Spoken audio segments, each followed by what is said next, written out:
Hey Steve, where'd you come from? New Hampshire? You still in New Hampshire? Andover. That's right. Fucking door. I'm gonna go put the fucking barrel out again. I'm sorry. That's gonna happen during the press conference. Everyone's gonna think someone's been shot, right? Oh, you, my friend. Nice to see you. How you doing? Good to see you. I'm good. They let me out of the building once in a blue moon. Right?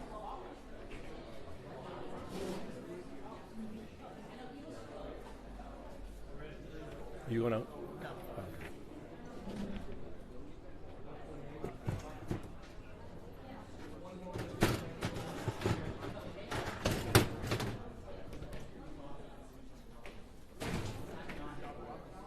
Huh?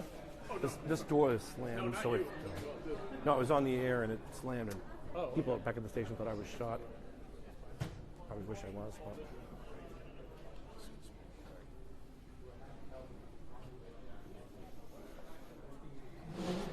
Did you go running when you got the call? Oh, I got that done earlier.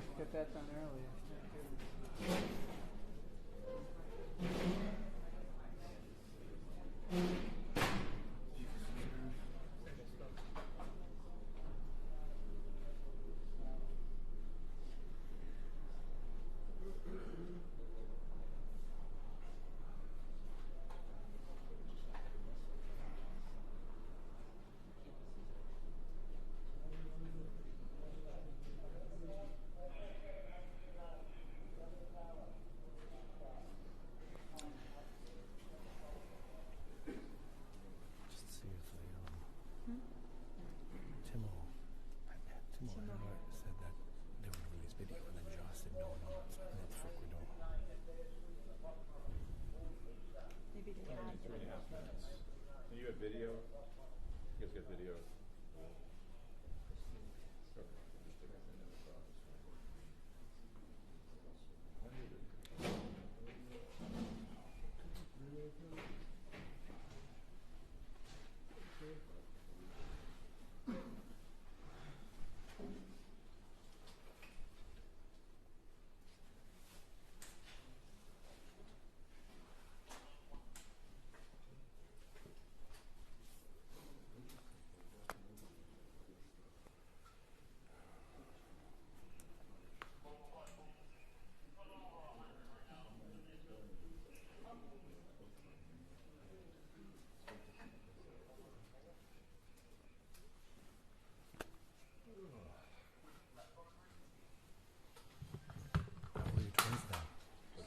How old are your twins now?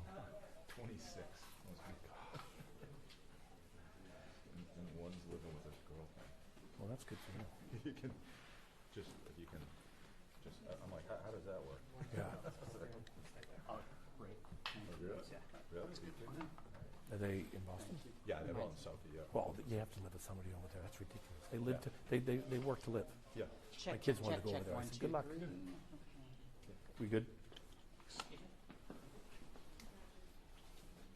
Certainly wow, because they still have to come down there, right? And get it up, right? I don't think they're going to have too much to tell us, unfortunately.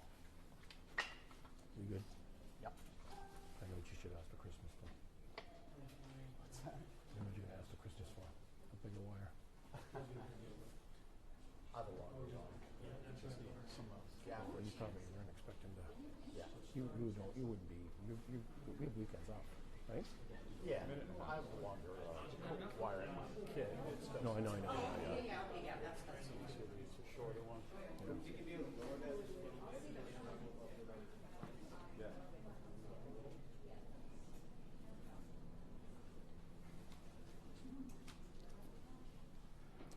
It's the absence of Zappers tape that really hurts. See, it all comes down to the basics. That's what I say. Stuff's invaluable.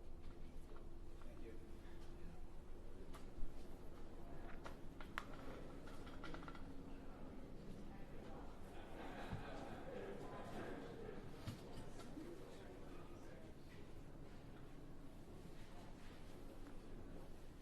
Here they come, right? All the fucking politicians. Who? Oh yeah, I saw that.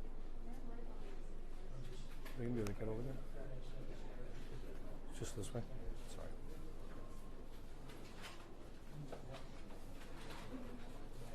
Is everyone good?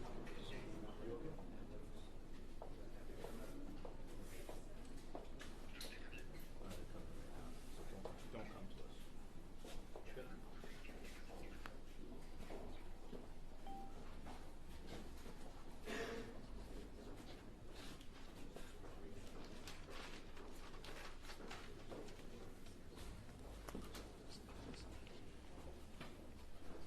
Kevin, how are you?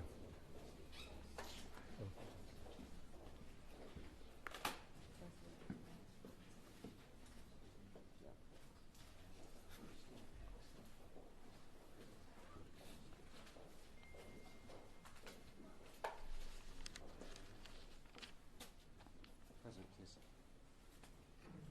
Good evening, everybody. Again, I'm Providence Mayor Brett Smiley. We're here to provide an update on the ongoing investigation from this afternoon's horrific attack and terrible act of violence in our community. In just a moment, we'll hear from our governor, Governor Dan McKee, and from Brown University President Chris Paxson. Then there are other officials, including and especially law enforcement officials who are here and able to answer questions. But the three of us will be the only formal speakers, and then we'll take all of your questions and continue to try to be as transparent as possible. As I mentioned at the earlier update, this is an evolving situation, and there are details that are subject to change, and so we want to continue to recognize that we're not done yet, and so we will continue to update, and please bear with us if we learn more or if there are additional details. One of the new details that I'm sorry to have to share is that there is one additional victim of today, so now there are 9 injured individuals. There was one additional victim who had left the scene.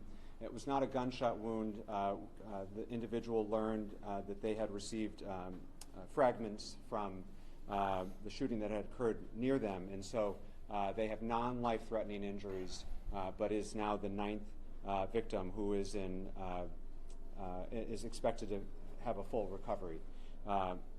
Additionally, we want to make sure the community knows the individual responsible is still at large, but importantly, at the conclusion of this press update, we will be releasing a short video showing an image of the suspect.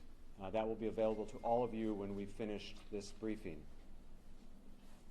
We know there's a lot of fear and anxiety in the community right now, and we want folks to know that while it is the case that the shelter in place remains in effect for the broader Brown community, that includes campus and the neighborhoods surrounding the campus, we are doing everything we can, and we've been receiving tremendous assistance from our partners in law enforcement. The governor, under his leadership with the state police, has been terrific.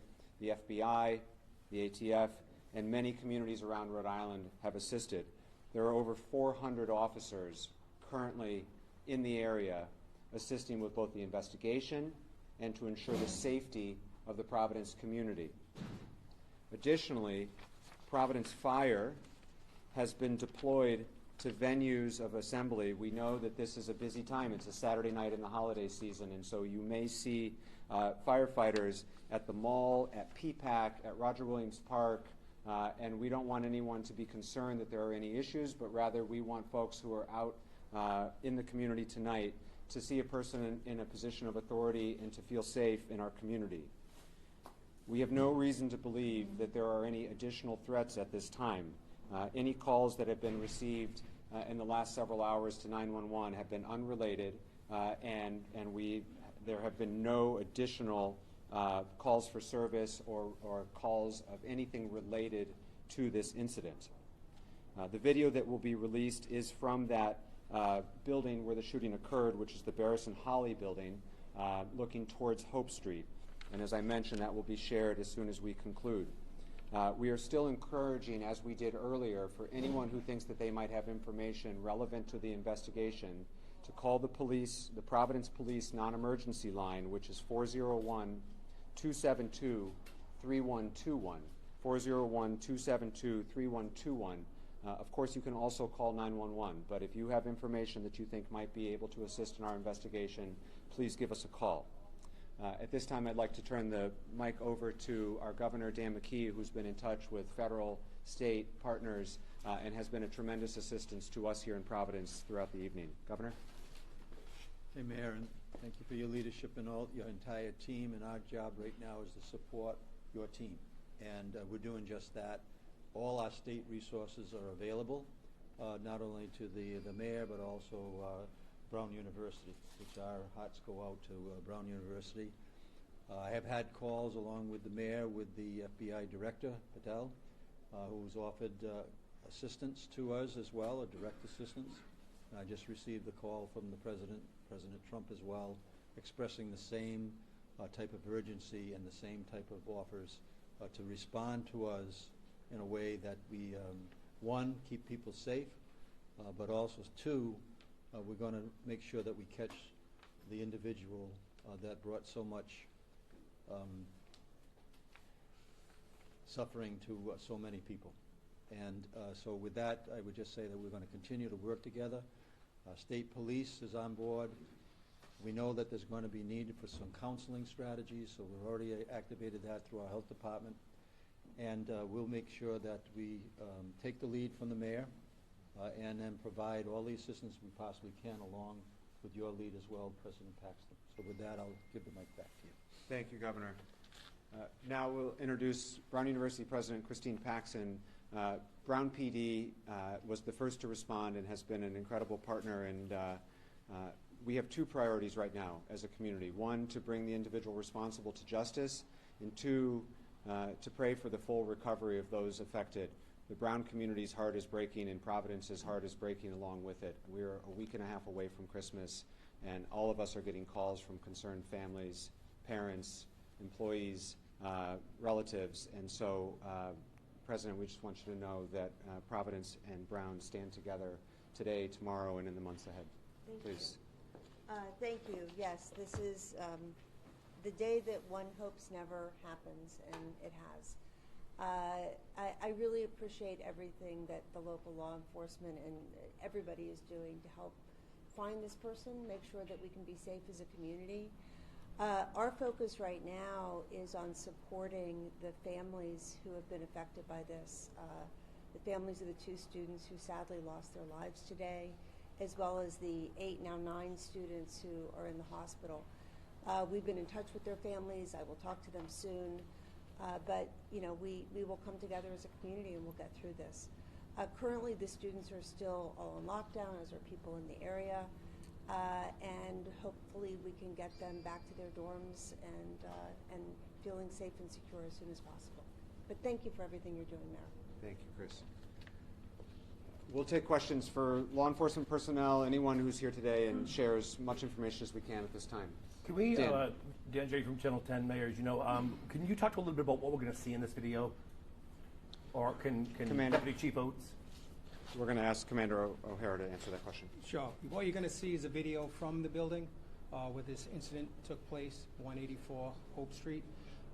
It's of who we believe is the suspect, leaving that area, walking on Hope Street, and taking a right on Waterman towards the water. He's going to be wearing dark clothing. You're not going to be able to see his face.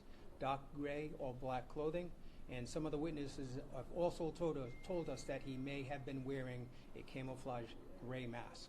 That is unconfirmed, but if anybody should recognize this person in any way, seen him earlier, recognize his gait, obviously we want to know about that. Deputy Chief, you had said, or somebody had said, and I want to make sure we're correct in reporting this, that he may have walked out of a building, and I'm wondering, how did he get access to the building, and is there video from inside the building? That I don't have the answer if there's video inside that building that depicts him. There is video inside that building. However, I haven't seen him on video inside that building. And he did walk out of the building. So can you explain that to me, in all of us?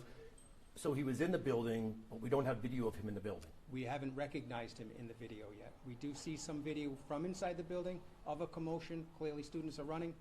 However, we don't have from the video that I've seen so far, we don't have the suspect depicted in a video. Is there any reason to believe this is international terrorism, or is this just some disgruntled That student? we don't know yet. A disgruntled student that just came in to shoot up because he was upset about final exams or something like that? We're not sure. No idea. Amanda, have you been getting tips since the last briefing? Yes, some tips have been coming in, and we have been running them down. We're going to be using the assistance of the FBI to categorize all the tips that come in so that we have it in an orderly format for us to look at. But yes, we have had some tips. None of them have worked out for us yet. Do you think, like, do you have a better idea than we did just 3 hours ago, since at least now you have a visual image? Yes, a little bit better, but we're still not there yet, John. Has law enforcement Ian. done inside the building? Ian first. Commander, has law enforcement done any building-by-building search of the area, surrounding area? Yes, we have. We've gone through some buildings. We've made sure that students that who barricaded themselves in were safe. We removed them, and they're now in a reunification center. How far has that search gone into the residential area around Brown? It's gone to all the buildings that we think that were affected by it. Any student that called us and said that they were barricaded and they didn't feel safe, those are the buildings we checked. Deputy Chief, does that video show a gun? No, it doesn't. It doesn't show a gun? And also, Mayor, the president confirmed that all of the victims are students at Brown University. I can't confirm that. I don't have that information to Well, confirm. that's what you just said, right? President Paxson? That's what I've been told, yes. All of the victims, including the two that passed, are students at Brown University. The last one who came in recently, I'm not sure. Okay. There was a question over here. There was blood stains on the sidewalk of bottom in clothing. Were all the shots done within the building, or were they shot outside? Well, the incident took place inside the building. Inside, there were blood stains in clothing outside the building. Where in the building did it happen? It happened inside of a classroom, Do you know what floor? first floor. Has the weapon been found, if it wasn't in the video? No, it hasn't. Have you talked to any of the Sorry, victims? Steph. Can you walk us through what you now know about the timeline of events? What time did the suspect walk into the building, and how quickly did he begin shooting? Did he go straight for the classroom? And was it the students who were taking the finals? I don't know what the students were doing in this classroom. However, I don't also know how he entered the building that we're working on. Okay, so you don't know that yet. And is the suspect of college age? Does he seem in the video? He could be in his 30s, but we're not positive. That's our first inclination. Pat. Sir, can you speak to the type of presence from the federal government that's on the ground right now, and what type of personnel do you expect in the coming days, specifically tomorrow? So right now we're working with ATF and the FBI, who are present right now. Those are the federal agents that we're working with. Deputy Chief, based on the bullets, Deputy Chief, do we know what kind of gun? We don't have the gun identified yet, no. What type of activity are they engaged in? Are they doing data collection, evidence collection? Data collection, evidence collection, and video collection. Go ahead. How many other people were inside the classroom? That I'm not sure of. I don't know how many students were in there. President Paxson, could you maybe answer some of the questions about the Brown students? What was that class there for? Was it a final exam? You're the president. You must know. I don't know. Well, you don't know. I don't know that. Okay. That's it. Sir, you had a question? Yes. Go. So have the shelter-in-place orders or evacuation spread to other parts of the city? Because we've heard that happen at the moment. No, they have not. The shelter-in-place has not changed. It remains in effect for the Brown campus and the surrounding neighborhood. City of Providence, you know if you live near Brown. That's where the shelter-in-place is in effect. It is not in effect in other neighborhoods because we have no reason to believe that there is any particular threat beyond the campus area at this time. As I mentioned at the press briefing before this, I'll reiterate right now. In this day and age, there is a lot of misinformation that can spread as it pertains to official updates regarding the shelter-in-place or any future announcements. Please follow the City of Providence official social media channels. We've also put out updates through our 311 system, but the City of Providence on Twitter, Facebook, and Instagram will be updating throughout the evening. If that did not come from an official channel, then it is not official. Right now, the shelter-in-place is the same as it had been earlier, and it remains the same. Mayor, Please, Ed. How is the shelter-in-place message being conveyed to the neighborhoods? Is it just through the media, or are you making phone So we have all of the above. We have conveyed it through the media. We've conveyed it through our official social media channels. We've pushed it out through our 311 system, which is the city service system. We've been in touch with our city council leaders throughout the neighborhood, including our councilman John Gonsalves from this neighborhood, who have their own distribution channels through newsletters and such. And for all of you who are Rhode Islanders, you know this is a close-knit community. That is our strength, particularly in this moment. We are all in touch with our neighbors. We are all in touch with our loved ones at this moment, and we are sharing information as directly and honestly as we can, and we will continue to push out updates through those same various channels. How long do we expect it to be? Please, in the way back. Hi. Is there any indication of when students who are sheltering in place in public campus buildings, when they will be allowed to at least leave and go to those reunification sites? There is no notification about when that might end, because we will make that announcement when we feel like it is safe to do so. And so we don't have a timeline on that, and nor should we have a timeline on that. Safety is the primary concern right now, and bringing the responsible individual to justice is our top priority. Is it your belief that there's just one suspect, or people helping him? And if people are helping him, Deputy, what is your message to people that might be aiding, because it's been 6 hours and, you know, no one knows. Sure, he's unidentified, so we don't know if people may be helping him or not at this point. But Deputy if Chief. you assume that, what's your message to anyone that may know who he is, or helping him, or hiding They him? know who he is. Please call us. Deputy As Chief, soon I as ask this possible. with all Dan and Steph. I ask this with all due respect, Deputy Chief, just so I'm trying to process this so we can bring this person to justice. He was in the building, but we don't have video of him in the building, or we have video, we just don't know if it's him. Do you think that he went into a bathroom, got dressed, and then came out? And secondly, could the president of the university address, does anybody have access to that building? I mean, you can't go in a building without a pass key anywhere, so. I'll take both of those. As has been said, and we'll say again, the video that we have and the video that we will be sharing when we conclude this update is of the suspect leaving the building. Right. We are combing through lots of video, both on campus, through private cameras. Providence Police, with the great assistance from our federal partners and others, is combing through any video we can find. And again, to the community, if you have some of those Ring cameras or other video that you think might be relevant, please call us and share it with us. We do not at this time have video that we have seen of the individual coming into the building or moving throughout the building, but that doesn't mean that we will not discover it. We are actively working this investigation as we speak. It has been a priority for us to give updates when we have them. That's why we're here right now. When we have more information, we will share it. As was reported at the earlier press conference from the provost, because there were exams taking place, the outer doors of the building were unlocked.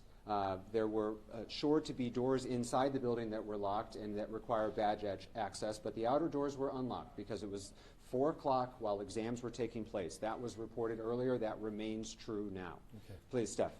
Do you have any reason to believe that the shooter is still in the area? We don't know. President Paxton, could you talk directly to the students? They've been on lockdown. What about meals? What if someone has a medical emergency? Right. If you could talk directly to the students right now. President, if you could walk behind the stand. That have been in I mean, I know the students are anxious, and I know they're in very constant communication with loved ones and parents through social media and on their phones. If we hear that students need support, if they have a medical issue or something like that, we will address it. Our major priority right now is for their safety. President Paxton, could you confirm that several of the victims were on the women's lacrosse team? I cannot confirm that. President, how are you doing today? Processing all this? Yeah, it's hard to process. I was on a plane to D.C. when it happened and flew right back, and I'm catching up right now. President, with all due respect, 6 hours after this shooting, and you said you don't know what was going on in that classroom? How does that happen? Were they taking an exam? Were they meeting for a club? I don't know. I don't know. 6 hours later, and you're the president, and you don't know. I do not know. Well, that's kind of concerning. Or as evidence as a result of any determinations they made about the style of weapon? Yes, there's shell casings, but we're not going to release any specific information about that type of evidence. As more time goes by, do you think that without having an identity of the suspect, do you think that aids in his ability to get further away from law enforcement? As I mentioned, we've got over 400 officers on the ground right now. Every minute matters. We know every minute matters. And other than the people you see standing behind you, everyone else right now is out on the streets working hard to bring this individual to justice and to bring some confidence and safety and security to our residents. And that's what all the people who should be doing that are focused on. We will continue to provide updates as they are available. We will continue to do regular briefings. Please stay informed to our press list. If you are not on our press list, please let us know. You can find any of the individuals back there who can sign you up for the press list. That's all the updates we have for this time. We will share the video that was referred to several times to that same list. So if you need to be on the email list, you can see Josh here or a couple other staff people in the back. Thank you. Those are our updates for now. That's all the time we have.